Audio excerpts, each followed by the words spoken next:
Nabi Muhammad juga diskenariokan oleh Allah dalam rangka Al-Mustafa itu bertahan di Mekah, sehingga dia tidak memiliki problem akulturisasi, percampuran kebudayaan, karena Mekah adalah daerah yang tidak diminati negara manapun untuk dijajah. Lah apa-apaan ini Mekah. Persia tidak tertarik, Romawi tidak tertarik. Andai kata Persia sudah tahu Indonesia, mungkin sudah menjadi Indonesia untuk menjajah Indonesia. Di sini lebih banyak alasan negara lain menjajah Indonesia. Ada Portugal, ada Belanda. Maka oleh sebab penjajahan itu, kebudayaan kita nggak asli lagi. Bahasa kita juga nggak asli lagi. Saya nih pernah sulit berbahasa Serang karena busur kalingan, kelamaan di Jawa Timur. Sampai sekarang terbawa-bawa gaya saya sudah tercemar dengan budaya Jawa, tapi tidak untuk Nabi Muhammad.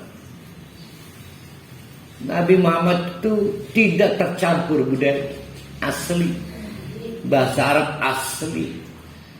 Nah, itu bukti-bukti Nabi Muhammad itu Al-Mustafa. Jadi jangan diganggu gugat, jangan di framing, jangan dipersoalkan. Mau bukti kenapa gak pantas mempersoalkan tindakan Allah? Kata Allah, inna rabbakumullah. Yang kamu persoalkan itu bukan kenabian kalau begitu, tapi tindakan Allah, kedudukan Allah. Ketahuilah bahwa Allah itu yang memelihara kalian, Rabbukum. Yang memastikan oksigen itu tersedia itu Allah. Siapa yang kemarin COVID berjuang mencari oksigen untuk orang tuanya kena COVID, ada enggak? Nah, saya ngalami itu. Rebutan isi tabung. Itu kalau nyadari itu betapa kita berketergantungan pada oksigen Allah sekarang. Ya. Dan Allah tuh hebat. Mengakui enggak kehebatan Allah itu? Kalau mengakui, maka jangan mempersoalkan kenapa Allah memutuskan Muhammad jadi nabi. Nggak perlu aja, biasa-biasa aja kali buat Allah. Karena Allah telah membuktikan kemampuannya menyediakan segala kebutuhan Abu Jahal, Abu Lahab, kita semua sampai sekarang. Bahkan orang lain sudah nggak bisa menggerakkan tangan, nah kita masih bisa. Oh iya, kemarin saya sholat Jumat di masjid uniknya Para Wali.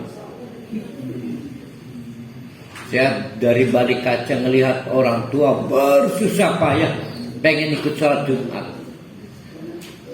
Oh, susah memerlukan anak atau pembantu untuk duduk di kursi. Susah payah pengen sholat itu. Lah kenapa nggak sholat waktu sehat kayak begini? Nggak, artinya kita nih yang sehat-sehat nih. Ya. Pahalanya besar itu susah payah. Allah yang membuat siapa yang semua organnya masih berfungsi baik dan tidak. Nah, itu bukti Allah itu Rabbuku. Sadar nggak Abu Jahal, Abu Lahab? Waktu itu Abu Janda belum ada, makanya belum sadar sampai sekarang. Belum ada. Jadi ya belum ada, makanya belum sadar. Allah itu adalah alladzi khalaqas samawati wal ard fi sittati ayyam. Allah yang ciptakan bumi juga langit-langit. Allah tetapkan sendiri berapa waktu yang dibutuhkan. Suka-suka Allah. Mau dibuat 1 detik, 2 detik. Nggak boleh diprotes kenapa 6 hari dan 5 hari lagi. Wah, 6 hari aja bisa, paling 1 detik. Dibikin 6 hari bisa. Semastawa 'alal 'arsy. Ringsi membuat langit dan bumi. Allah stay di arsy untuk memastikan yudabbirul bahwa Allah terus menerus tanpa henti bertanggung jawab pada seluruh perkara. Tadbir. Jadi jangan punya anggapan Allah itu teledor, Allah tidak ngantuk, Allah tidak capek. Tadbir, yudabbirul seluruh perkara. Tidak ada perkara yang tidak ditangani Allah.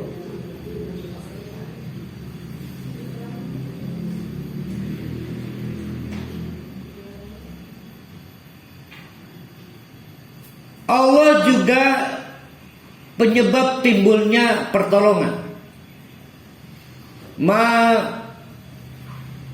Min syafi', tidak ada jenis pertolongan apapun, baik di dunia ini apalagi di akhirat. Di akhirat itu ada pertolongan loh, dari Nabi, dari siapa lagi itu? Anak yang menghafal Quran. Tapi itu pun apabila mendapatkan izin dari Allah.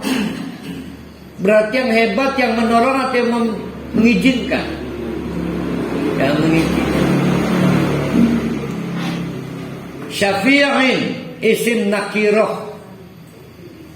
Karena isim nakiroh maka dia lebar, tidak dibatasi ruangnya, tidak dibatasi waktunya. Maka kata Allah, ma min syafi'in, seluruh jenis pertolongan itu hanya setelah min ba'di idnihi, dapat izin dari Allah. Kenapa ada illa min ba'd, illa bi'idni? Kecuali artinya tidak akan ada, tidak akan ada segala jenis bantuan, pertolongan, syafaat kecuali telah diizinkan oleh. Syafaat ini bermakna dua. Yang pertama memang generik, artinya pertolongan apapun. Tapi ada yang bersifat khas, ya memang maksudnya syafaat.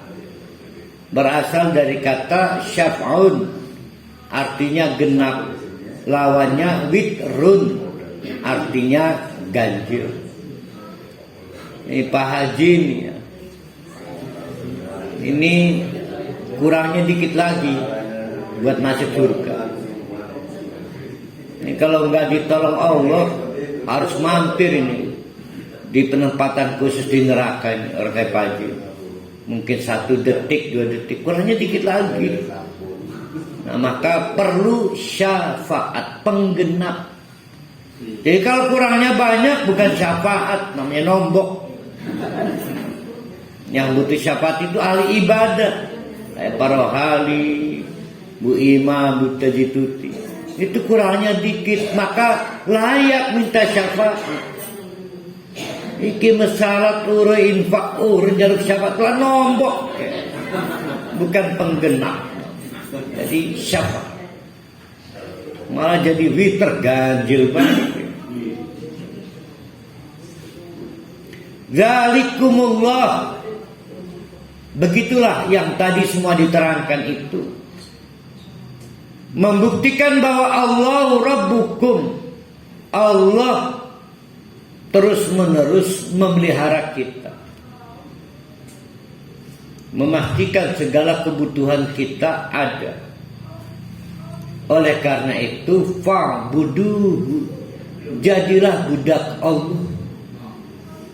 Nah, ini masih di Mekah, ini masih belum pindah ke Madinah. Sebagaimana budak pada majikannya, nggak ada budak yang mengajukan kenaikan gaji, nggak ada. Atau mempersoalkan kenapa upahnya segini dan segitu. Dibiarkan hidup, nggak tabok juga udah bagus budak. Masih untung kita dikasih napas sama Allah.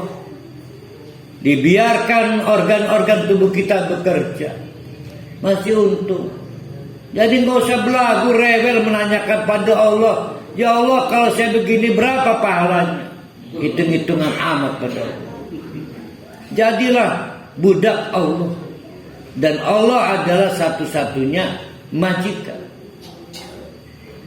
Budak juga nggak ada budak yang punya rencana studi, pengen S1, S2, S3 nggak ada. Budak itu, dibiarkan hidup aja masih untung budak. Tapi ketahuilah Allah bukan majikan biasa.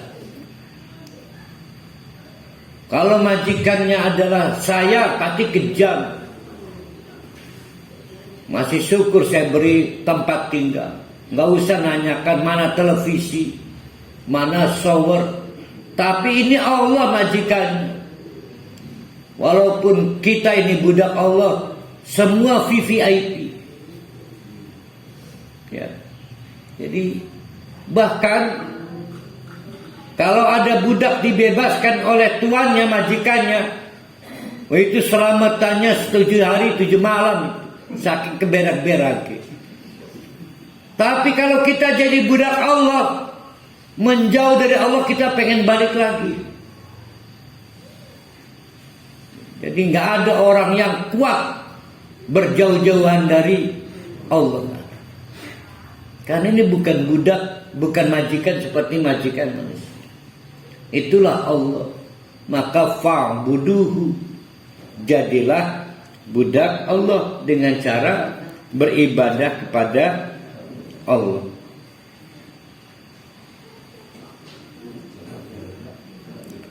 Afala tazakkarun, apakah tidak mengingat ini? Ingat itu artinya lawan dari lupa. Lupa kalau saya punya sesuatu. Maka kata Jamal, Kang, udutan engkau iya ya, saya baru ingat. Jadi kalau ada kata-kata ingatlah, jangan coba-coba melupakan. Orang kafir Quraisy tahu semua kok. Dia punya problem traumatik menghadapi majikan-majikan kejam yang ada di Mekah. Tapi ini Allah pilih, kamu mau jadi budak manusia apa budak Allah? Kamu ingat kan betapa kejamnya si Anu. Afala tazakkarun, kamu ingat enggak? Kalau kamu ingat pada hal-hal yang buruk, maka kamu akan tahu bahwa Allah yang terbaik. Jadi afala tazakkarun ini maksudnya kepada Abu Jahal, Abu Lahab, coba kamu flashback. Kamu nggak merasa parno pada kekejaman orang pada orang lain. Kamu nggak merasa traumatik. Yang nggak akan bakal menakutkan dan mengecewakan kamu hanya Allah. Nah, Allah telah mengutus Nabi Muhammad, ya udah jangan dipersoalkan lagi. Sehingga kamu membuat satu opini ajaban, gawe ketelimbang Allah itu.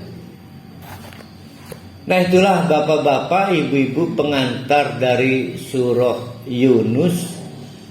Mudah-mudahan kita diberikan kesempatan, kekuatan dapat menyelesaikan surat Yunus.